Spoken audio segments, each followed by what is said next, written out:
महान पापी छूं इत्यादि। व्यास भगवान अने कृष्ण भगवान पण समझावे छे, परंतु शोक दूर करो। विचार करो, भगवान ना कहेवाथी शोक दूर केम नथी थतो, परंतु भगवान ने भीष्म पितानी महिमा बतावे। भीष्म पिता ने पाछे एम के आ जो ज्ञान ग्रहण करे तो भीष्म पितानी महिमा वधे। तो बधाए आवे छे पाछा श्रद्धांजलि कर्या पछी युधिष्ठिर ने सिंहासन पर बेसाड़े छे, गादी पर बेसाड़े छे, राज्य तिलक करे छे। पछी भगवान 3 अश्वमेध यज्ञ करावे छे। तो आवा 3 महा अश्वमेध यज्ञ करवाथी युधिष्ठिर आदिनी यश कीर्ति જેમ સ્વર્ગની અંદર દેવતા ઇન્દ્રની મહિમા હોય છે, એવી રીતે સર્વત્ર યુધિષ્ઠિરની મહિમા ગવાવા લાગી. આવી રીતે પાંડવોનું ભગવાને રક્ષણ કર્યું, ગાદી ઉપર બેસાડ્યા, યજ્ઞ કરાયા, ભગવાનને પણ પ્રસન્નતા થઈ ગઈ છે. પછી ભગવાને વિચાર કર્યો કે હવે હું દ્વારકા જાઉં. એટલે બધાની રજા લઈને ભગવાન સાત્યકી આદિને લઈને દ્વારકા જવા નીકળે છે.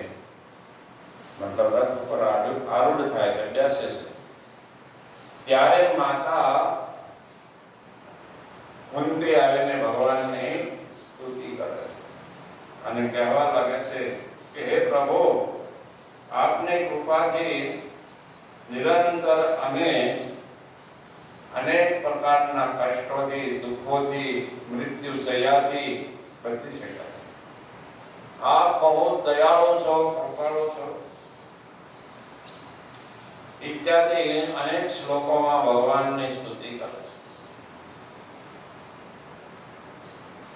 कि पहला के हमारा पुत्र भीमनो नाश करवा माटे लाडूनी अंदर ઝેર મેળવ્યું, परंतु आपने कृपा द्वारा भीम एमांथी बची गयो. ત્યાર પછી એમના વિનાશ કરવા માટે એ લોકોએ વારનાવત જવાનું કહ્યું અને ત્યાં લાખનો મહેલ બનાવ્યો. એમાં ઉતારો આપે છે અને રાત્રિના સમયે એ લાખા ગૃહ મતલબ મોટો મહેલ હતો એને આગ લાગે. કારણ કે લાખનો મહેલ તો આગ લાગતા જલ્દી ફટાફટ સર્વત્ર ફેલાઈ જાય છે.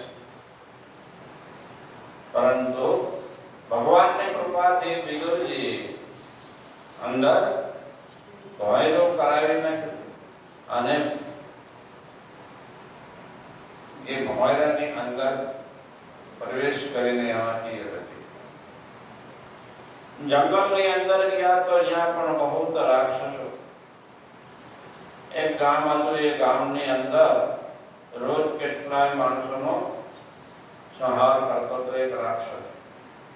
ગામના એ મળીને કહ્યું કે આ રોજ કેટલાના જીવો લે છે, તો આપણે એમને કહીએ કે પ્રતિ દિવસ એક ઘરેથી એક માણસ આપશું.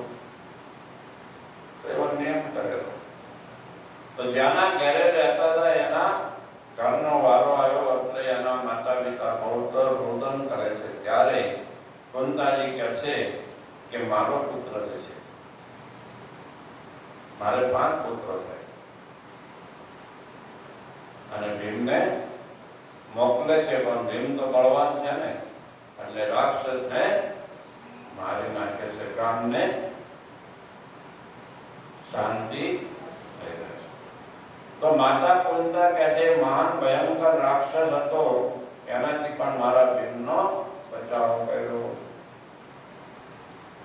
એટલું જ નહીં, ભરી સભાની અંદર પુત્ર વધુ અમારી દ્રૌપદી હતી, એને વસ્ત્ર રહિત કરવા માટે ઘણા પ્રયત્નો કર્યા, પરંતુ આપની કૃપાથી એની પણ થઈ લાજ બચી ગઈ.